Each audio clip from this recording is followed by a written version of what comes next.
Real estate market हे असं आहे की तुम्हाला कॉन्स्टंट या प्लॅटफॉर्मवर राहायला लागतं. अच्छा. महिन्याचा जो खर्च असतो ना, तो कसं तू कम्पेअर करायचं की ज्या दिवशी सोन्याचा जो रेट असेल तो तुझा महिन्याचा घराचा खर्च आहे. आता काय होतं की बिल्डरकडे सगळे ऑप्शन्स असतात आणि मार्केट कशावर चालतं, मार्केट हे नीडवर चालतं. तर there is always a expense. Yes. कुठलाही व्यापारी खिशातून तर देणार नाही. रिअल इस्टेट हा बिझनेस असा आहे ना सर की तो कधीच बंद नाही होणार. लँड शिवाय काहीच नाहीये सर. आणि ही एकच वस्तू अशी आहे की त्याच्यात इन्व्हेस्टमेंट कधीही रिव्हर्स येत नाही. तर रिअल इस्टेटमध्ये डेफिनेटली यायला पाहिजे, पण त्याच्या बरोबर त्याची स्टडी असणं खूप गरजेचं आहे. स्टडी असायला पाहिजे की पप्पा रिअल इस्टेटमध्ये आहेत म्हणून आपण रिअल इस्टेटमध्ये नाही जायचं. तुझं पॅशन कशात आहे की तुला जे काम करून सॅटिस्फॅक्शन भेटते ना, तेच यंग जनरेशननी काम करायला पाहिजे. नमस्कार, मी सनी आणि तुम्ही पाहताय दैनिक राज्य लोकतंत्र. खरं तर लोकतंत्र प्रत्येक वेळी काही नवीन नवीन गोष्टी घेऊन येत असतो. ज्याप्रमाणे आपण काही दिवसांपूर्वीच एक अग्रलेखाचं स्वरूप पूर्णपणे मांडत होतो आमचे संपादक गणेश मोकाजी यांच्यासोबत. आज एक वेगळा विषय आहे. आज विषय आहे रिअल इस्टेटचा. आणि याच रिअल इस्टेटमध्ये शून्यापासून सुरुवात केलेले कमलेश शेठ असे व्यक्तिमत्व आपल्या सोबत आहेत. त्यांच्यासोबत आज आपण चर्चा करणार आहोत रिअल इस्टेट बाबत आणि या बिझनेसमध्ये तरुणांनी कसं यायचं, सामान्य नागरिकांना काय संधी आहेत जागा घेण्यासाठी, या सगळ्या गोष्टी आपण त्यांच्यासोबत जाणून घेऊया. कमलेश शेठ नमस्कार. नमस्कार. सर्वप्रथम तर आपला परिचय व्यवस्थित आपण आपल्या प्रेक्षकांना दिला तर बरं होईल. माझं नाव कमल शेठ आहे आणि 2005 मध्ये पिंपरी चिंचवडमध्ये मी सेटल झालो आणि या रिअल इस्टेट बिझनेस मध्ये त्या काळापासून ऑलमोस्ट आता 20 वर्ष झाले मी काम करतो. सगळ्यात पहिला पिंपरी चिंचवडमध्ये आल्यावर मला रिअल इस्टेटमध्ये ऑपॉर्च्युनिटी माझे एकदम असं म्हणा की माझे बंधू, माझे जवळचे मित्र ललित गांधी यांनी मला रिअल इस्टेटमध्ये ऑपॉर्च्युनिटी दिली की तिथून माझी सुरुवात झाली. की त्यांची जागा घेऊन काही बिल्डर्सना विकल्या आम्ही आणि तेव्हा जर्नीची सुरुवात झाली. त्या दिवशीपासून मी कोर रिअल इस्टेटमध्ये आहे आणि रिअल इस्टेटमध्ये वेगवेगळे सेगमेंट आहेत. जसं आम्ही पहिला ब्रोकरेज पासून सुरुवात केली, हे आमची शून्यापासून सुरुवात होती. त्याच्यानंतर हळूहळू आम्ही ट्रेडिंग मध्ये आलो, म्हणजे आम्ही जागा घ्यायचं चालू केलं, विकायचं चालू केलं. त्याच्यानंतर एक फेज आला की मार्केटमध्ये बूम आली कोविडच्या काळानंतर. कोविडच्या अगोदर पण होती, पण कोविड नंतर लोकांना सेकंड होम हा कन्सेप्ट खूप इम्पॉर्टंट झाला लाईफमध्ये. मग आम्ही ते प्लॉटिंगच्या क्षेत्रात आलो, काही प्लॉटिंग आम्ही सुरुवात केली. तर आता आम्ही प्लॉटिंग मध्ये पण आहोत, लँड ॲक्विजिशन मध्ये पण आहोत आणि असं काम करतो. या गेल्या 20 वर्षात साधारण 100च्या पुढं म्हणजे 150च्या आसपास मी real estate channel partners develop केलेले आहेत. आणि पुणे आणि मुंबईचे वेल नोन बिल्डर्स, जसं पुण्यात जसं मी म्हटलं ललित गांधींचं ग्रुप जे आहे, शत्रुंजय ग्रुप, त्यांच्याबरोबर आज पण असोसिएट आहे मी. त्याच्यानंतर मी कोहिनूर डेव्हलपर्स बरोबर, कोहिनूर ग्रुप बरोबर काम केलेलं आहे. आणि मोठे मोठे बरेच लोक, कोहिनूर जसं आहे, मालपानी ग्रुप आहे, SMP ग्रुप आहे, नम्रता ग्रुप आहे, त्याच्यानंतर कटारा डेव्हलपर्स आहेत, संजय जैन म्हणून एक प्लॉटिंग मध्ये बरेच काम करतात. असे बरेच लोक मला या जर्नीमध्ये भेटले, त्यांनी बरेच ऑपॉर्च्युनिटी दिली मला. त्यातले एक जोगेश्वरी डेव्हलपर्स आहेत, त्यांच्याबरोबर पण मी पाली या भागामध्ये बरेच काम केले, रायगडमध्ये काम केले. तर दररोज नवीन नवीन चांगले लोक भेटत गेले आणि हळूहळू प्रगती होत राहिली. रिअल इस्टेट मार्केट हे असं आहे की तुम्हाला कॉन्स्टंट या प्लॅटफॉर्मवर राहायला लागतं. अच्छा. म्हणजे आज जागा घेतली, उद्या असं होऊ शकतं की 5 वर्ष विकू शकत नाही तुम्ही. तर तुम्हाला सस्टेनिंग कॅपॅसिटी त्याची बनवायला लागते आणि थरोली डेडिकेटेडली आपलं स्वतःची नियत चांगली ठेवून या रिअल इस्टेट मध्ये जर काम केलं तर sky is the limit in real estate. हे माझं इंट्रोडक्शन आहे. तर ठीक आहे सर. खरं तर पहिला प्रश्न असा आहे की सध्या जे काही जागेचे भाव आपण बघतो आजकाल, जे काही मार्केटमध्ये भाव, म्हणजे पिंपरी चिंचवड शहरासारख्या ठिकाणी, पुण्यासारख्या, मुंबईसारख्या या ठिकाणी जर आपण बघितलं तर जागेचे भाव गगनाला भिडलेले आहेत. एखाद्या सामान्य माणसाने जर जागा घ्यायचं म्हणलं आज, तर त्याला एखादा हिरा घेतल्यासारखं कोहिनूर हिरा मिळवण्यासाठी माणसाला जेवढी धडपड करावी लागते त्याप्रमाणे तो धडपड करताना आजकाल दिसतोय. या एकंदरीत भावाबद्दल किंवा सगळ्या सामान्य माणसांबद्दल जागेच्या बाबतीत काय सांगाल? ह्याच्यात व्हॉट आय फील पर्सनली की आज तुम्ही बघितलं तर everything start from petrol, yes crude oil. Yes yes. तर आज पेट्रोलचा भाव जो आधी 20 वर्षापूर्वी होता आणि आज जो आहे त्याच्यात जमीन आसमानचा फरक आहे. माझे आजोबा, मी लहानपणी असताना मी त्यांच्याबरोबर अँबेसेडर गाडीमध्ये फिरायचो, त्यांच्या फॅक्टरीमध्ये जायचो. माझे आजोबा टेक्सटाईल्स मधले सगळ्यात मोठे भिवंडीचे इंडस्ट्रियलिस्ट होते. रूपकला टेक्सटाईल्स ही त्यांची पॉवर लूमची फॅक्टरी होती. मग माझे वडील, काका, आजोबा हे सगळेजण भिवंडीला जायचे फॅक्टरीवर. तर मी लहानपणीपासून त्यांच्याबरोबर सुट्टीच्या दिवशी मी गाडीत जायचो फॅक्टरीवर. मग ते नेहमी मला म्हणायचे की कमल, महिन्याचा जो खर्च असतो ना तो कसं तू कम्पेअर करायचं की ज्या दिवशी सोन्याचा जो रेट असेल तो तुझा महिन्याचा घरचा खर्च आहे. हे मी त्या काळात त्यांच्याकडून शिकलो होतो. आणि ते नंतर मी फॉलो केलं तर ते इक्विव्हॅलंट थोडं पुढं मागं तेवढाच खर्च येतो. म्हणजे थोडक्यात काय आहे, म्हणजे this was out of the box की माणसाला जर कमवायचं एक टार्गेट असेल तर त्यांनी कसं काम करायला पाहिजे. की महिन्याला एक साधारण खर्च आहे की एक नॉर्मल माणसाला एक 1 BHK 2 BHK फ्लॅट पाहिजे, एक गाडी पाहिजे. हे रेग्युलर रिक्वायरमेंट आहे. Now if we come to this, आता तुम्ही जे म्हणताय की रेट्स, मार्केटचे जे रिअल इस्टेटमध्ये रेट्स आहेत, तर जसं मी म्हटलं पेट्रोल कॉस्ट आहे, गोल्ड आहे, सिल्वर आहे, हे स्टेप बाय स्टेप तुम्ही बघा की ट्रिमेंडसली ग्रोथ होत चाललेली आहे त्या हिशोबाने. ह्याच्यात काय आहे की त्याच्यात सेगमेंट पण वेगवेगळे आहेत. म्हणजे ज्या माणसाला 1 RK घ्यायचं आहे अवेलेबल आहे, 1 BHK घ्यायचं आहे अवेलेबल आहे, 2, 3, 4, मग बियॉन्ड म्हणजे त्याला लिमिटच नाही की आज इव्हन बॉम्बेमध्ये 100 crores क्रॉस झालेला आहे फ्लॅटची किंमत. आणि दुसरे ऑप्शन जे आहे की काही आउटस्कट, म्हणजे पुण्याचा आउटस्कट मध्ये विचार केला तर पुण्याचं radius, I may be wrong but पुण्याचं रेडियस अराउंड 60 किलोमीटर्सचं आहे. म्हणजे तुम्ही सेंटर पासून कुठेही तळे मावळमध्ये जावा, मुळशीमध्ये जावा किंवा इतर भागात त्या साईडला जावा तर 60 किलोमीटर रेडियस मध्ये डेव्हलपमेंट आहे, जो आता नवीन रिंग रोड होतो. आता प्लॉटिंग हा कन्सेप्ट आहे की लोकांना तो परवडतो. की बरेच लोकांना इच्छा असते की बाबा मला फ्लॅटमध्ये जायचं नाही, मला बंगलो करायचा आहे, फार्म हाऊस करायचा आहे. तर ऑप्शन्स खूप आहेत. Options are very depends. आता तुमची इन्कम सोर्स कशी आहे की तुम्हाला 15 लाखाचं फ्लॅट घ्यायचं आहे तर तुम्ही तेवढी मेहनत करा, तुम्हाला 50 लाखाचं घ्यायचं आहे तुम्ही तेवढी मेहनत करा. हे प्रत्येकाचं थॉट प्रोसेस वेगवेगळं आहे. ठीक आहे.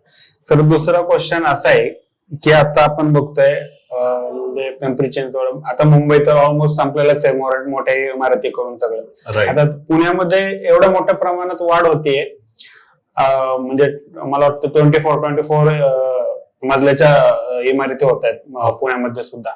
आणि या एकंदरीत भागात आपण जर बघितलं उच्चभ्रू सोसायटीमध्ये मुख्यतः IT कंपन्यांमध्ये असलेले किंवा गव्हर्नमेंट सर्वंट असलेले लोक जास्त प्रमाणात राहतात. पण सामान्य माणसाला अशा फ्लॅटमध्ये ज्यांना राहण्याची इच्छा आहे त्यांना मिळण्यासाठी आज काहीच नाहीये. त्यांना एकतर भाड्याच्या घरात राहतात किंवा एकदम छोट्याशा घरात वगैरे आजकाल राहतात सामान्य माणूस. तर त्यांच्यासाठी काही बिल्डर लॉबी विचार वेगळा करते का? हा प्रश्न मला जे वाटतंय की बिल्डर्स असेल किंवा कोणी व्यापारी माणूस असेल, व्यापारी माणसाला, प्रत्येक माणसाला असंच वाटतं की माझा माल प्रत्येक माणसाने घ्यावा. तो एका ऑफिसमध्ये प्यून असेल किंवा तो त्या कंपनीचा CEO असेल. म्हणजे मी जर या क्षेत्रात आहे प्लॉटिंग मध्ये तर मला वाटते की बाबा एका साधारण रिक्षावाल्यांनी पण माझ्याकडे प्लॉट घ्यावा आणि जो BMW किंवा रॉल्स रॉयस मध्ये येतो त्यांनी पण माझ्याकडे प्लॉट घ्यावा. हे नॉर्मल एक व्यापारीचं थॉट असते. तो काय कधी वर खाली असं बघत नाही की बाबा हा माणूस छोटा आहे, हा माणूस मोठा आहे. व्यापाऱ्याला व्यापार करायचा असतो अच्छा. आणि त्याला अपेक्षा खूप प्रॉफिटची नसती. त्याला असं वाटतं की माझी कंपनी मी जी स्थापना केलेली आहे ते वर्षोवर्ष जनरेशन चालावं. मग त्याचं एक नाव ठेवण्यासाठी तो तसं काम करत असतो. आता तुम्ही जर बघितलं तर सर्वसाधारण लोकांना काही फ्लॅट परवडत नाहीये, बरोबर आहे. आता ह्याला डिफाईन मी असं नाही करू शकणार, पण माझा व्ह्यू मी तुम्हाला सांगू शकतो की जसं मी तुम्हाला म्हटलं की ज्याची इन्कम सोर्स, ज्याची कमवायची कॅपॅसिटी किंवा त्याचा सोर्स जसा असतो त्या पद्धतीने फ्लॅट्स मार्केटमध्ये अवेलेबल आहेत, असं नाहीये. आता तुम्ही बघितले तर तुम्ही पुण्या सिटीच्या जरा बाहेर गेले थोडस, जसं मी म्हटलं रेडियस वाढलेला आहे, कॉर्पोरेशनच्या हद्दी वाढलेल्या आहेत, आजूबाजूचे गाव जे आपण पहिला खेडेगाव म्हणत होतो, इट इज नॉट खेडेगाव. लोक तिथं 2-2, 4-4 कोटीचे घर बांधतात आणि त्याच एरियामध्ये त्याच्या शेजारी 15 लाखाचं पण रो हाऊस बनतो. तर it is up to the person की बाबा त्यांनी कुठला रेंज मध्ये घ्यावं. रेंज सगळे अवेलेबल आहे सर. 15 लाखामध्ये फ्लॅट भेटतो, 20 लाखामध्ये भेटतो, 25 मध्ये भेटतो, 50 मध्ये भेटतो. आता कन्स्ट्रक्शन कॉस्टच एवढी वाढलेली आहे. जसं मी तुम्हाला म्हटलं की मी लँड ॲक्विजिशन आणि प्लॉटिंग मधला एक्सपर्टाईज आहे आमची. कन्स्ट्रक्शन मध्ये माझं नॉलेज नाहीये, पण आपल्याला एक अवेअरनेस असते, आपल्याला एक कॅल्क्युलेशन असतं की it is a thumb rule. म्हणजे आज मी म्हणतो बिल्डर किंवा व्यापाऱ्यांच्या पेक्षा जो माणूस जो प्रोडक्ट घ्यायला येतो त्याच्याकडे जास्त नॉलेज असतो. आज कस्टमर्स आम्हाला सांगतात की साहेब तुम्ही फेन्सिंग पोलचं करून देणार का, वॉल कंपाऊंड बांधणार का, तुम्ही सिमेंट ब्लॉक टाकणार, या गोष्टी कस्टमरच सांगतो आम्हाला. आता काय होतं की बिल्डरकडे सगळे ऑप्शन्स असतात आणि मार्केट कशावर चालतं, मार्केट हे नीडवर चालतं. आज सर्वसाधारण माणसाच्या घरात जर तुम्ही बघितलं तर उदाहरण असं बघितलं की कोण गव्हर्नमेंट एम्प्लॉय आहे, ते वर्षापासून एक स्टँडर्ड ह्याच्यात राहतात लिव्हिंग स्टाईल मध्ये. तेच त्यांचं ते सकाळी 9ला ऑफिसला जाणार, 6ला घरी येणार. पण आता काय झाले, आताच्या जनरेशनला इन्कम सोर्सेस वाढलेले, त्यांना अम्युनिटीज पाहिजे. आधीचे लोक जिम मध्ये जायचे, वॉक करायचे, योगा करायचे, आज पण करतात. पण नवीन जनरेशनला आज स्विमिंग पूल पाहिजे, क्लब हाऊस पाहिजे, रूफटॉप, त्यांना अम्युनिटीज पाहिजे. मग ह्या सगळ्या गोष्टी जेव्हा बिल्डर कुठला प्रोव्हाइड करतो तर there is always a expense. कुठलाही व्यापारी खिशातून तर देणार नाही. So what I would say is असं नाही आहे की साधारण व्यक्तीसाठी अवेलेबल नाही आहे, ती आपल्या चॉईसवर आहे. आता जेव्हा मी तुम्हाला म्हटलं मी शून्यातून चालू केलं तेव्हा 1 BHK मध्ये राहत होतो. आता माझं चांगलं आहे, मी कमवतोय, तर मी 2 BHK मध्ये शिफ्ट केलं, 3 BHK मध्ये शिफ्ट केलं. जो माणूस 2 व्हीलर मध्ये काम करतो तो 4 व्हीलरवर आला. या गोष्टी इट इज प्रत्येकाच्या ह्याच्यावर आहे सर. मी कुठल्या बिल्डरला नाव ठेवू नाही शकत किंवा मी असं गव्हर्नमेंटला पण नाही म्हणू शकत की गव्हर्नमेंटचे स्कीम किती आहेत तुम्ही बघा. आता पिंपरी चिंचवड मध्ये मी ज्या एरियामध्ये राहतो त्याच्या शेजारी बरेच झोपडपट्टी पुनर्वसनचे बिल्डिंग चांगले झालेले आहेत, त्यांना पण चांगले चांगले फ्लॅट्स देण्यात आलेले आहेत. असं नाहीये की साधारण व्यक्ती नाही, तिथं पण फॅसिलिटी आहे सगळी, जिम्नॅशियम आहे, क्लब हाऊस आहे, लिफ्ट आहे, 24 आवर्स वॉटर आहे. तर दिस इज माय व्ह्यू. नाही सर, आता त्या मुद्द्याकडे तर पुढच्या प्रश्नाच्या याच्या आधी थोडस थांबवतो की आता जे गव्हर्नमेंटचे होतात पुनर्वसन वगैरे लोकांचे जे काही होतात त्यांचं जर आपण जागेचं मोजमापन केलं तर त्या घरात असं म्हणजे 2 माणसं राहण्या इतकीच जागा असते. मला वाटतं 340 काहीतरी 320 स्क्वेअर फूट पर फ्लॅट देतात ते, बरोबर. आणि त्यामध्ये आणि प्रायव्हेट मध्ये शेवटी फरक पडतोच की आपल्या चॉईसवर सगळं असतं. तर गव्हर्नमेंट त्या बाबतीत विचार करते का नाही हे स्वतः गव्हर्नमेंटला सध्या तरी माहिती आहे. आणि बऱ्याचशा ठिकाणी तर आता मला वाटतं घरकुलचे काही काम पण सध्या बंद आहेत, गव्हर्नमेंटकडे सध्या पैसे नाही असं म्हणलं जाते. तर आपण पुढच्या मुद्द्याकडे येऊया. तर आता सर बघा, आपण तोच मुद्दा होता की म्हाडा आणि प्रायव्हेट बिल्डिंग मध्ये आता एक रेट म्हणजे सामान्य जर प्रायव्हेट बिल्डिंगचं जर 25 लाख रुपये सध्या 1 BHK असेल आउट ऑफ, तर म्हाडाचं पण तितक्याच प्रमाणात चाललंय 21 पर्यंत 19 पर्यंत. याला काही रोख घालण्यासाठी काय नाही. आता त्याच्यात एवढं एक्सपर्टाईज नाहीये सर माझी, पण जेवढं मला समजतं आता 25 लाख रुपयाला तुम्हाला 1 BHK फ्लॅट हा पिंपरी चिंचवड प्रॉपर सिटीमध्ये नाही भेटणार. म्हणजे नाही, नाही, जुनी out of- बिल्डिंग त्यामुळेच तर मी out of असेल म्हणलं. जुनी बिल्डिंग असेल हा. तर भेटेल. हो. पण तुम्ही जर म्हाडाचा पिंपरी चिंचवड मध्ये फ्लॅट घेतला तर 25 लाख रुपयाला 25 नक्की लाख तुम्हाला रुपये, 24 लाख भेटेल. रुपये. कारण सबसिडीज आहेत, त्याचे स्लॅब्स आहेत, कुणी कुणी घेऊ हम्म. शकतं, कुणाची इन्कम सोर्स कशी आहे तशी. पण साधारण आता जुन्या सोसायटीमध्ये जर बघितलं पिंपरी चिंचवडमध्ये तर तुम्हाला 30-32 लाखापर्यंत 1 BHK भेटतो, 50 ते 55 पर्यंत 2 BHK 2 भेटतो. BHK. पण ही जुन्या सोसायटी हो. आहेत ते, कारण त्याला अम्युनिटीज नाहीये सर हो. त्या गोष्टी. बिल्डिंग जुनं झालेलं आहे जुनं 30-35 वर्ष. हो. आता ते उद्या रिडेव्हलपमेंट मध्ये जर गेले तर तो बेनिफिट पण सगळ्यांना पास ऑन होतो. हो. तर तुमचा जो प्रश्न आहे की म्हाडा आणि जे मार्केटमध्ये हा, फ्लॅट्स अवेलेबल flats आहेत आहेत. त्याच्यामध्ये डेफिनेटली फरक आहेच. हो. 100% आहे सर. हो. आणि ज्या लोकांना मी ओळखतो, काही गव्हर्नमेंट एम्प्लॉईज आहेत, कोण कुठं गव्हर्नमेंटमध्ये कामाला आहे, शासनात कामाला आहे, कॉर्पोरेशनमध्ये कामाला आहेत, ते लोक पण आमच्याकडून हप्त्यामध्ये प्लॉट घेतात. अच्छा. तर त्यांना पण भरपूर फॅसिलिटी गव्हर्नमेंट प्रोव्हाइड करते. ह्याच्यात एवढंच आहे सर की तुम्ही कसं स्टडी करता अच्छा. त्याच्यावर आहे की तुम्हाला आज फ्लॅट घ्यायचा आहे तर तुम्हाला थरोली 3 दिवस सगळं काम सोडून त्या कामात वेळ द्यायला पाहिजे. की बाबा 25 लाखात माझं बजेट आहे तर 25 लाख मध्ये मी या एरियामध्ये कुठं फ्लॅट घेऊ शकतो. ह्याचं थोडं स्टडी केलं तर म्हाडा आणि मार्केटमध्ये डेफिनेटली फरक आहे. ओके, ठीक आहे सर. आता आपण म्हणजे आता बेरोजगारी हे मुद्दे सातत्याने पुढे येत असतात, पण तो एक मुद्दा आहेच. मुळात मुद्दा असा आहे की काही तरुण जे आहेत त्यांना रिअल इस्टेट मध्ये येण्याची जास्त इच्छा असते. त्यांनी या बिझनेस कडे कसं यायचं किंवा त्यांना काय मार्गदर्शन कराल तुम्ही? मी सजेस्ट करीन सर की रिअल इस्टेट हा बिझनेस असा आहे ना सर की तो कधीच बंद नाही होणार. अच्छा. म्हणजे उद्या कुणी एक दुकान टाकली, फॅक्टरी टाकली तर ते प्रॉफिट लॉस काय प्रत्येक धंद्यामध्ये असतो.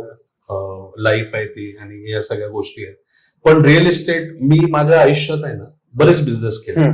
म्हणजे मी स्टार्टिंगला आमच्या वडिलांच्या बरोबर साखर कारखान्यामध्ये सप्लायचं काम केलंय. म्हणजे कोल्हापूर, सांगली, इचलकरंजी, कुडाळ, रत्नागिरी, म्हणजे तो भाग पूर्ण मी शुगर फॅक्टरी सप्लाय मध्ये आमच्या वडिलांच्या बरोबर 4 वर्ष काम केलं.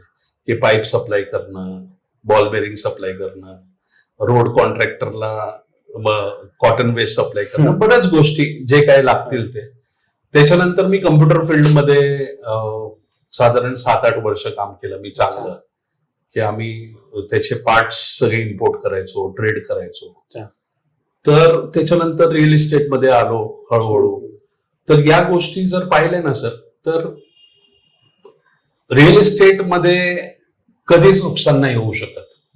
कारण तुम्हाला कुठलीही वस्तू, कुठलाही धंदा, कुठलाही व्यवसाय चालू करायचा असेल तर तुम्हाला रिअल इस्टेट शिवाय पर्याय नाही. आज तुम्ही पत्रकार जर रिपोर्टर्स असेल तर फॉर एक्झाम्पल तुम्हाला पण ही ऑफिस लागते. हे ऑफिस कुठून आहे? Real estate. लँड शिवाय काहीच नाहीये सर.